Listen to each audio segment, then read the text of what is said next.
Well, Jeffrey Sachs says he is 99% sure COVID came from a lab, but not just any lab, a lab inside of the University of North Carolina. Watch this. I'll tell you a sad truth, also a little surprising.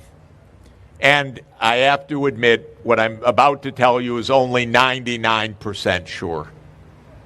But my view, based on very extensive work over the last 4.5 years, is that COVID came from the University of North Carolina, which is the leading researcher on beta coronaviruses, working with the U.S. government on a set of grant proposals that identified putting in the viral change that created SARS-CoV-2. It's a grim truth.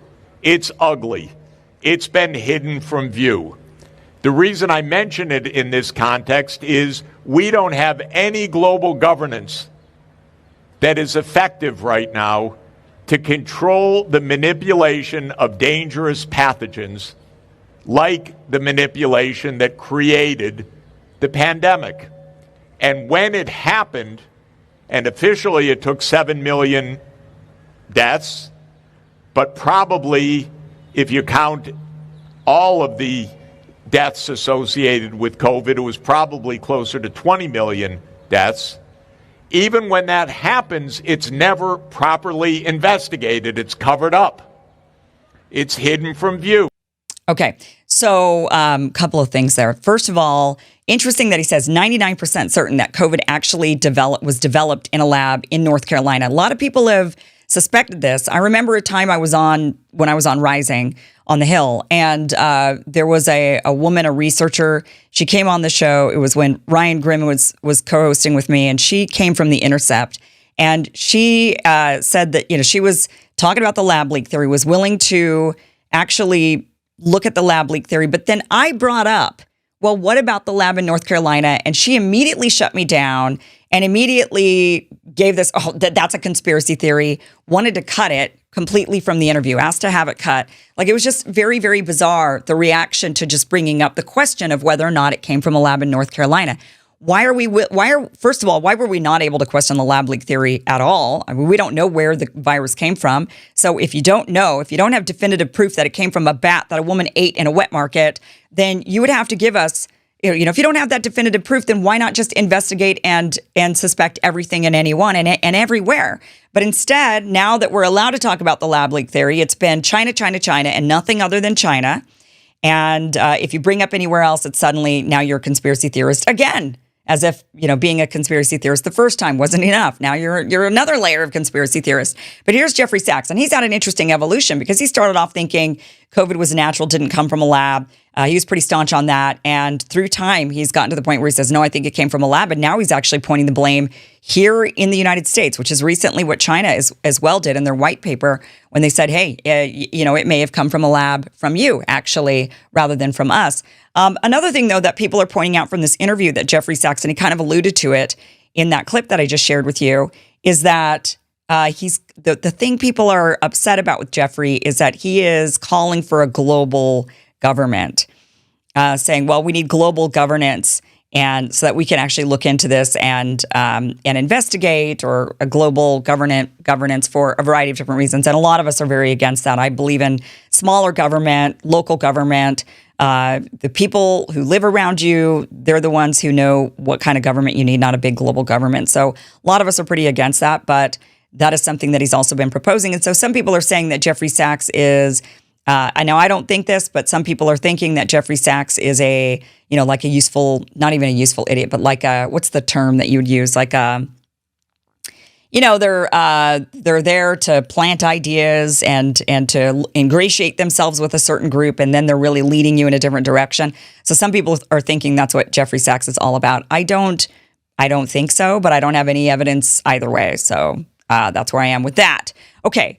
Another thing I want to share with you that's along the same lines as this lab leak, North Carolina, is Donald Trump yesterday signed a big executive order, and that is to restrict federal funding for gain of function research. So it is now off the table. The federal government will not fund gain of function research. So the executive order that he signed yesterday is called Improving the Safety and Security of Biological Research.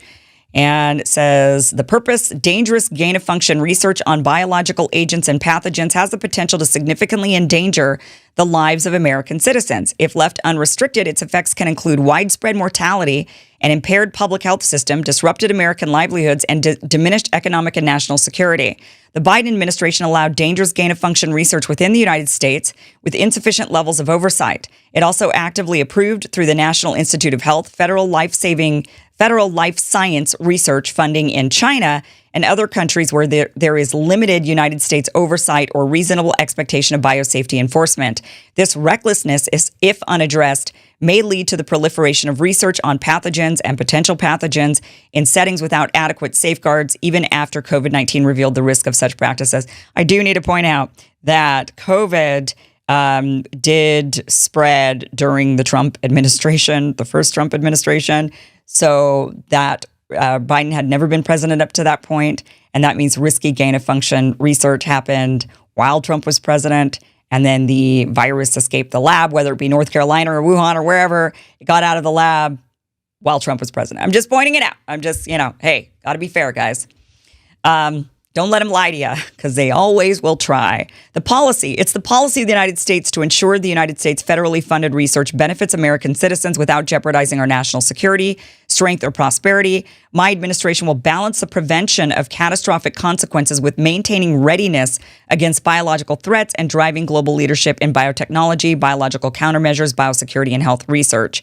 So Section 3 of this executive order: stop dangerous gain of function research. The director of the Office of Science and Technology Policy, in coordination with the director of the Office of Management and Budget, and blah, blah, blah, blah, blah, all of these different organizations working together, shall establish guidance for the heads of relevant agencies to the extent consistent with the terms and conditions of the funding to immediately, 1, end federal funding of dangerous gain of function research conducted by foreign entities in countries of concern. China, they literally put that in parentheses, China, or in other countries where there is not adequate oversight to ensure that the countries are compliant with United States oversight standards and policies. 2, end federal funding of other life science research that is occurring in countries of concern or foreign countries where there's not adequate oversight, blah, blah, blah. And B, the director, in coordination with all these other directors and Health and Human Services Secretary and blah, blah, blah, all of these different heads of other relevant agencies with respect to suspension of federally funded dangerous gain of function research, heads of agencies shall report to the director of OSTP. So he's not actually ending it fully. He's only ending it in places of concern. So ending gain of function research in China or in other places of concern. Well, I'll tell you a place I have that is of concern, and that is the United States. The North Carolina lab has like a track record of like 17 leaks or something ridiculous. It's been shut down and investigated numerous times for having lab leaks. So yeah, every lab is a place of concern, in my opinion. And I don't want it just banned for China. I want it banned everywhere, because I don't want, especially if this virus came from a lab in North Carolina, what good will it do banning gain of function research in China if COVID actually came from a lab in the United States? So just ban it altogether. We don't need to be doing it. You don't need to do gain of function research. You don't need to be messing with Mother Nature. The argument of why to do gain of function research is, well, what if there is a terrible, like a black plague, and it comes around and we've done all this research so that we can actually know how we could stop the plague. Yeah, well, first of all, good luck figuring out what that mutation is going to be that causes the plague. I mean, it's like 1,000,001 chance that you're going to figure out in your lab just the formula so that you can test and come up with an antidote to some unknown mysterious virus that is yet to emerge. The chances of you figuring that out in a lab in advance is like next to nothing. So you're not actually doing that. That's just what you say to get us to feel like, oh, I see. So you're doing this for our protection, because everything's for our protection. But then what they're really doing is they're actually creating the Black Plague. We don't want it. Let's end it all. So on one hand, great, Trump signs an executive order to end gain of function, but it's to end gain of function research in China only. That's the big takeaway here. We've all seen how the mainstream media plays the game, pushing agendas, shutting down dissent, and spoon-feeding you whatever it is that fits their narrative. That's exactly why I started this show, was to cut through the noise, call out the bullshit, and have real conversations about what's actually going on. That's also why I've partnered with Ground News, an app and website that shares those same values. So instead of controlling the story, Ground News puts transparency and freedom of information first. With Ground News, I can take any story like the recent controversy around RFK Jr.'s autism comments, and see how it's being reported across the political spectrum. While left-leaning outlets rushed to outrage, some right-leaning voices tried to have a different conversation. Ground News laid it out clearly, headlines side by side, political bias labels, even how many sources are covering the story and from what angle. I can instantly see whether a story is being shaped by corporate-backed liberal media or covered differently by smaller independent conservative outlets. No guesswork, just clarity. Even better, Ground News has a feature called Blind Spot that shows you important stories one side of the political spectrum isn't covering at all. It's a powerful way to catch what the media doesn't want you to see. This tool is restoring transparency and honest debate in a media landscape that desperately needs both. They're fully independent, subscriber-supported, and trusted by over 2 million users worldwide.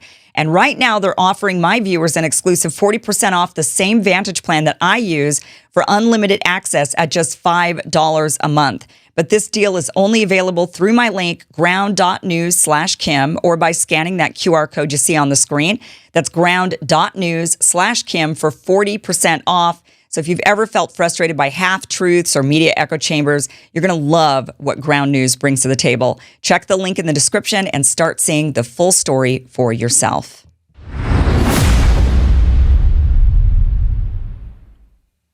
Thanks for watching this clip from The Full Kim Iversen Show, which you can check out Monday through Friday, 2 p.m. Pacific, 5 p.m. Eastern. The show airs live. It is a 1-hour live show Monday through Friday. Just head to KimIversonShow.com. See you there.